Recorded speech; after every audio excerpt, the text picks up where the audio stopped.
Okay, let's dive in. Do you ever feel like your mind is just a jumble of Oh, thoughts? absolutely. Like a constant cascade of ideas, worries, maybe. Exactly. And you find yourself wishing for, a clearer perspective, just a little more peace in all that mental But chaos. that's such a common feeling, I think. Hmm. Especially now, our minds are just always on. Right. And finding a way to untangle it all feels, well, it can feel impossible sometimes. It really can. So, what if I told you the simplest and maybe the most accessible tool for navigating that inner world isn't some fancy new app or, I don't know, an expensive course, Okay, I'm listening. but it's actually an age old practice? Deceptively simple, really. We're talking about journaling. Journaling.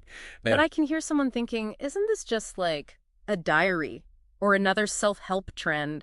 How do we show this is actually a tool with real, scientifically backed impact? that's exactly what we're digging into today. This deep dive is all about what modern journaling truly is. We're looking at the science, the benefits, and crucially, how you can actually start doing it. Because it's definitely moved beyond just, childhood diaries. This is intentional. It's writing down your thoughts, your feelings, experiences, creating a sort of tangible snapshot of your inner world. And it's not just one thing, is it? I mean, there are different ways to do it. Exactly. It's not monolithic. There are different types, each with a slightly different purpose, like expressive writing. Right. Tell me about that one. So that's where you really dedicate maybe 15, 20 minutes to your deepest thoughts and feelings. Yeah. It's shown to be super powerful for processing difficult emotions, even trauma. Okay. Intense but powerful. What else? Then there's gratitude journaling, Yeah. much simpler. Maybe it's just actively recording things you're grateful for. Oh, I've heard of that. Focusing on the positive. Precisely.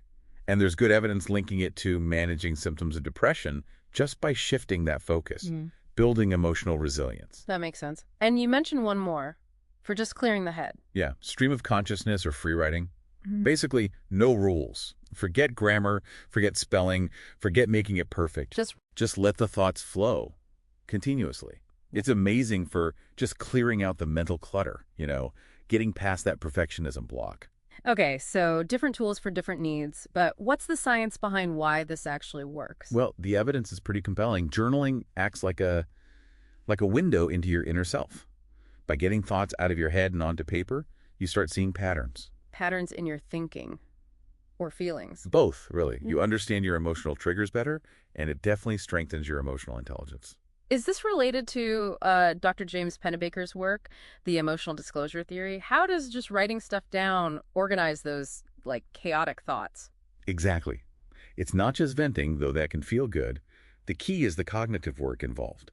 Writing forces your brain to structure information, to build a narrative. Ah, okay. So you're making sense of it as you write. You're basically engaging in cognitive restructuring without even necessarily calling it that. Hmm. It helps with mental clarity, problem solving. And I found this part fascinating. It's not just mental, right? There are physical benefits too. Oh, absolutely. Which is kind of amazing when you think about it. Studies show just 15 minutes a day over time can actually reduce stress and anxiety levels. Really? How? Well, it seems to impact physiology. It can improve immune function. We're talking boosting lymphocyte activity, the body's defenders, Wow. and lower blood pressure, likely through relaxation effects. Plus, many people report significantly better sleep quality. 15 minutes for better sleep and immune function, that's quite a return. It really is. But here's something that seemed almost counterintuitive from the research. What makes it most effective? Right. This is super interesting. The research strongly suggests journaling works best when the entries are not collected or analyzed by anyone else. So, complete privacy is key. Total privacy. Yeah. The complete absence of potential judgment allows for profound honesty, real self-disclosure. It creates this truly safe space for your true self, or maybe your hidden self, to come out without any fear. That makes a lot of sense. No performing, just honesty. Exactly. That unburdened private space is critical for the therapeutic value. Okay, so if someone listening is thinking, all right, I want to try this, what are the practical first steps? Especially if staring at a blank page feels, well, intimidating. Start small. Honestly, that's the biggest piece of advice. Just 5 minutes a day. 5 minutes. Yep. Frequency beats duration when you're building a habit. Consistency is key. Try linking it to something you already do, maybe with your morning coffee Okay. or right before bed. Make it part of a routine. Exactly. And just embrace that free writing idea we talked about. Don't sweat the small stuff, Mm. grammar, spelling, making it sound good. Just let thoughts flow. And if the blank page is scary. Use prompts. You can find tons online. Or just start simple. What's on my mind right now? Or how am I feeling today? Anything to just get the pen moving. Okay. And what about privacy concerns, if that judgment-free space is so important? Good question. Lots of options there. You could use a password-protected digital app on your phone or computer, or just a simple, discreet notebook you keep somewhere private. And honestly, some people find it really cathartic to write it all out and then What? tear it up and throw it away. Really? You still get the benefit. Absolutely. Yeah. The main benefit comes from the act of writing, of processing those thoughts and feelings. You don't necessarily need to keep a permanent archive. Interesting. So it's about the process, not the product. Precisely. Okay, so wrapping up this deep dive then, the takeaway seems to be that journaling is, well, way more than just a diary.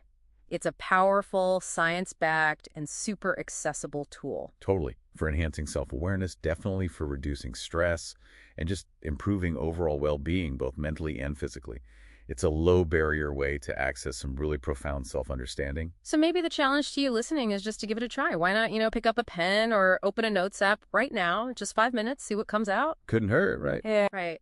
And just imagine what insights you might uncover about your own inner world when you create that truly private, judgment-free space, just to be honest with yourself on paper.